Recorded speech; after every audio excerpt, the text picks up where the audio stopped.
علماء صالحین کا بہت تجربہ ہے، اور یہ جو وظیفہ بتا رہا ہوں میں آپ کو، یہ روزے میں برکت کا وظیفہ ہے۔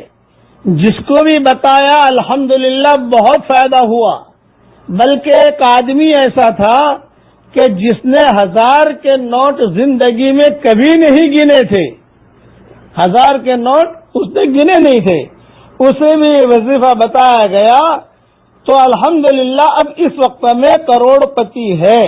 تو 1000 روپیہ کبھی گنا ہی نہیں تھا اس نے، لیکن آج اللہ تعالیٰ نے خوب مال دیا۔ لوگ جو ہے بہت ہی پریشان ہے روزے کے سلسلے میں۔ میں ایک مختصر وظیفہ بتاتا ہوں جس پر عمل کرنے سے، لیکن یہ کوئی حدیث میں نہیں ہے، اس کا خاص خیال رکھنا۔ صالحین کا تجربہ ہے اور بہت ہی مجرب ہے، لیکن یہ وظیفہ کیا جاتا ہے فرض نماز کے بعد۔ اس کے لیے فرض نماز پڑھنا ضروری ہے۔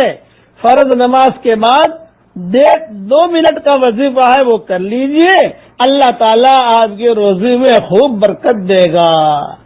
نمبر 1، فرض نماز کے بعد یہ پڑھنا ہے۔ نمبر 2، 1 مرتبہ درود شریف پڑھ لیجئے۔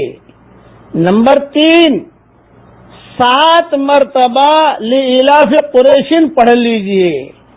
نمبر 4، پھر 1 مرتبہ درود شریف پڑھ لیجئے۔ نمبر 5، جب لإلاف قریش میں آپ یہاں تک پہنچے وَأَطْعَمَهُم مِّن جُوعٍ وَآمَنَهُم مِّن خَوْفٍ، اس جملے پر جب پہنچے تو وہاں پر اپنی چیز کا خالی خیال رکھیے، روزی کا، کہ میری روزی کا مسئلہ ہے، اس لیے اللہ تعالیٰ میرے لیے آسان کر، دل میں یہ کرو تو اللہ کی ذات سے امید ہے جس کو بھی بتایا سب کو اللہ تعالیٰ نے فائدہ پہنچایا ہے، یہ اللہ کا شکر ہے۔ چونکہ بہت خبریں آتی ہیں، میں اس لیے یہ مختصر چیز بتا دی میں نے، لیکن شرط ہے اس میں فرض نماز کے بعد۔ کوئی آدمی کہے کہ فرض نماز نہ پڑھوں، نہ، فرض نماز پڑھیے، فرض نماز کے بعد اطمینان سے اپنی جو سنتیں وغیرہ ہے وہ پڑھ لیجئے، جو فرض نماز کے بعد کے اذکار مسنونہ ہے وہ پڑھ لیجئے، جو دعائیں ہیں فرض نماز کے بعد آیت الکرسی ہے، تسبیح فاطمی ہے، وہ ساری کی ساری چیزیں پڑھ لیجئے۔ اس کے بعد گھر جانے سے پہلے اتنا وظیفہ کر لیجئے، یا خواتین اتنا وظیفہ کر لیں، اپنے بچوں کو ہی بتا دیں۔ حدیث میں نہیں ہے لیکن یہ چٹکلا بڑا اہم ہے، میں اب کیا بتاؤں۔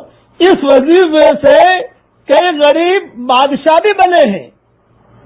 اب قصہ تو سب سنا نہیں سکتا، گزشتہ زمانے میں جو بادشاہ بنے ہیں وہ اس وظیفے کی وجہ سے بنے ہیں، یہ بھی کتابوں میں لکھا ہے کہ تھا بالکل غریب لیکن اللہ نے بادشاہ بنا دیا، چمکا دیا۔ اس لیے لوگ بہت پریشان ہیں گھریلو سلسلے میں، روزے کے سلسلے میں۔ آپ گھبرائیے اور اللہ کے احکامات تو پورا کیجیے، باوضو رہنے کی کوشش کیجیے۔ یہ تو حدیث شریف میں آتا ہے کہ باوضو رہو گے روزے میں برکت ہوگی الحمدللہ۔ میں دعا کرتا ہوں کہ اللہ تعالیٰ سب کے لیے حلال مال و منال کے دروازے کشادہ فرمائے۔